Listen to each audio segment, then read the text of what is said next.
Welcome to Unit 4, Lesson 2, Solving Systems by Substitution. If you have your textbook, you should be on page 244.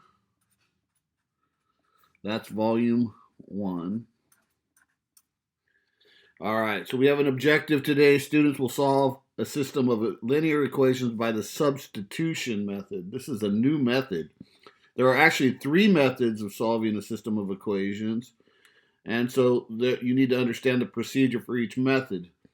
If you go back in time, we're going to end up with these system of equations. So we have 2 different equations. We have equation A, y equals 2x minus 1. And then we have a second equation that says B. B is 3x plus 2 equals 26. So we have 2 equations, and we had a method of graphing using by graphing. So that's the only method we know so far. If I wanted to graph it, so what do we have? We had method 1 was graphing. Now let's take a look at this equation. Y equals 2x minus 1 and 3x plus 2y equals 26. Are both equations in slope-intercept form? We're taking a look. The first one would be y equals mx plus b, where we have m as the slope and b is the y-intercept. And if we look at this equation, we have a y equals, and we do have a number in front of x, a coefficient 2. So the slope is 2, x minus 1. So it has a starting point of 0, 1. We could quickly graph this line right here. We would say equation 1, y equals 2x minus 1. The slope is 2 over 1. So it goes up and right. And you start at 0, negative 1. So if I drew this line, use orange, 0, negative 1, rise 2, run 1, rise 2, run 1, rise 2, run 1. You can quickly see that this equation can be graphed really fast. So if I'm a human being that likes to solve by graphing, so far so good. Now let's look at the second equation though. Here I get equation 2, or B, 3x plus 2y equals 26. Let me make a little space here. And I'm going to write that equation. 3x plus 2y equals 26. That's not in slope-intercept form.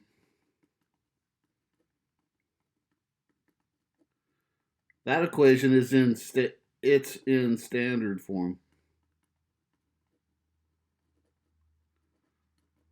What is standard form again? It's ax plus by equals c. Now, if I want to graph this, I could use intercepts, but I most commonly do slope-intercept. So I'd have to rearrange this by using inverse operations. If I subtract 3x from both sides, I get 2y equals negative 3x plus 26. And then I have to divide by 2. And I end up with y equals negative 3/2 x plus 13. Now here's my problem. My slope then equals negative 3 over 2. That's fine. That goes down and right. But my starting point now is off my graph. 0, 13. That would be a really bad problem to try to graph because I don't have 13 on my grid. So I need a new system to be able to graph this to find the solution, because I'm not going to be able to graph this on this. So that's why we need a second way to solve it. And that second method is substitution. Method 2. And how does substitution work? Step 1, isolate one of the variables. Okay, well, what are variables? Variables are x and y. So I have to isolate either x or y. In this case, equation A is already isolated. Y is isolated. So that's a good, already step one is done. Step two, substitute the expression from step one into the other equation. Okay, well, I'm going to use this thing called substitution. So I know the value of y is 2x minus 1. And so in the other equation, I can replace the y with 2x minus 1. That's the value of y. It's 2x minus 1. I'm going to substitute for y. What do I end up with? 3x plus 2y equals 26. I replace the y with 2x minus 1. Notice that there's the 2 in front, the coefficient, is multiplying by 2.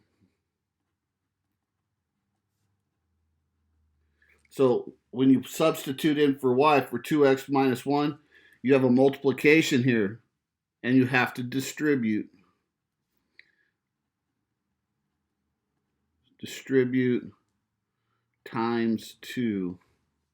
So you get 3x, stays the same. Now you're multiplying. 2 times 2x is 4x. 2 times negative 1 is minus 2 equals 26. And now I'm combined like terms. Here you have the 3x and the 4x are alike because they both have a single variable x. So you combine like terms.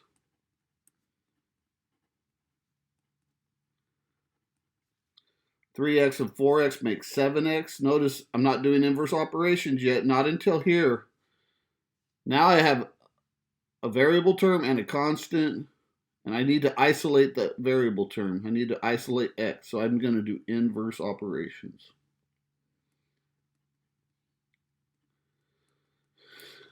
The inverse of subtracting 2, notice I move down the page and I'm adding 2 on the left, and whatever I do to the left, I do to the right, and I draw the addition bar underneath because minus 2 plus 2, the additive inverse gives me 0. So I'm left with 7x equals 28. And now I'm still doing the inverse of multiplication by dividing, but notice that this is a division bar. So we have a difference here. This is the addition bar. Different from the division bar. The division bar goes in between the numbers. So divide by 7, you get x equals 4. You're almost done. Remember, you need to find x and y. So you need to take your answer. That's just the solution for x. And now you got to find y. Well, I have y isolated. Y equals 2x minus 1. So I could plug it in there. 2 times 4 minus 1. Y equals 8 minus 1. Y equals 7. The last step is to write, you have to write your solution as an ordered pair. So I don't have an answer here yet. I have an x and a y, but I haven't written my answer down proper. So I'll do that right at the end. I list my x first, comma, y. Okay, let's give it a try here. At any time, if you need to screenshot, take a screenshot. Let's take a look at a couple of examples. Here we have A and B, but in this case, both equations are not isolated.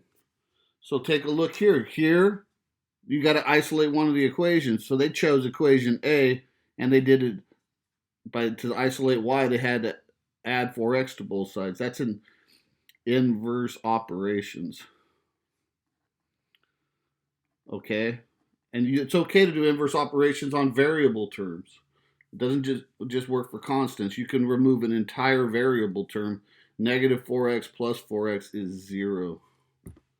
These are not alike, so you don't get 10x here. You get 6 plus 4x. Now you're isolated your y is isolated, and you can plug it in. Notice you plug it in, but that minus sign's in front, so you have to distribute this negative through. Be very careful to distribute accurately. And then once you distribute, you can combine like terms. And finally, you do inverse operations last. So what does it look like? Let's take this case, for example. 2x plus 3y equals 5. That's equation A. Equation B, x plus y equals 5. If I had to choose to isolate one of these, I'm going to isolate B because it's easier. Isolate, y in equation B. So I'm going to find y here. How do I do that? I'm going to subtract x from both sides. Notice that I get y equals 5 minus x. These cannot combine. They're not alike. This is a constant, and that's a variable term. So I'm not going to get 4x here. I'm going to get 5 minus x. And then I'm going to substitute for y in equation A. So I'm going to go, I'm going to substitute for y, this guy right here. I end up with 2x plus 3. Now I'm going to use a parentheses because I have, in place of y, I have the whole thing. 5 minus x equals 5. And I got to distribute.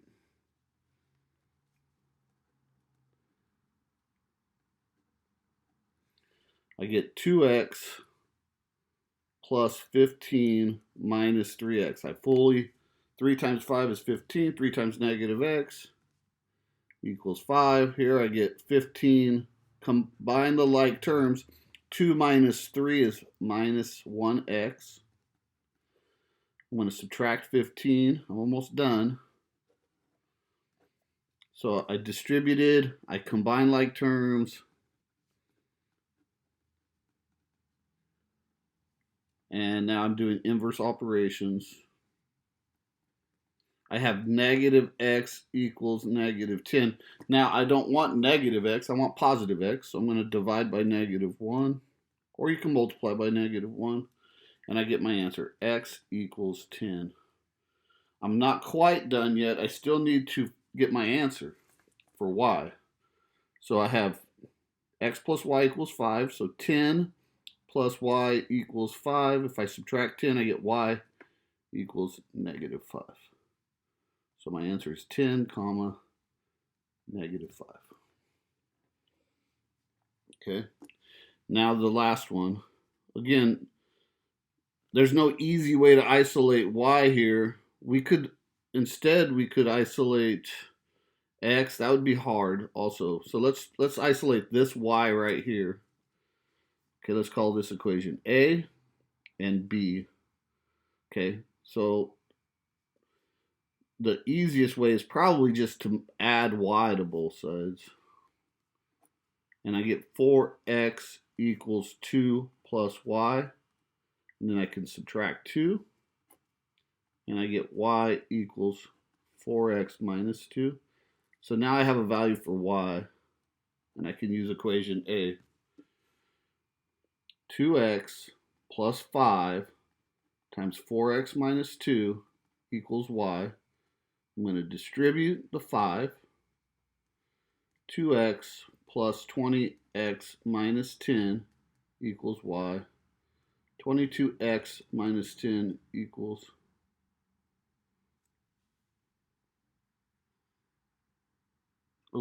equals 2, I'm sorry. 12. This is 12, sorry.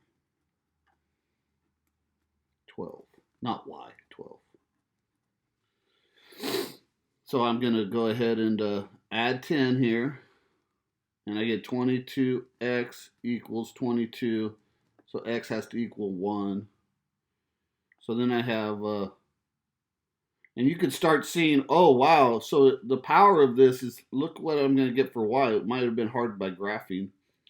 4 times 1 minus y equals 2. 4 minus y equals 2. Subtract 4, I get negative y equals negative 2. So y equals 2. And my answer then is 1, 2.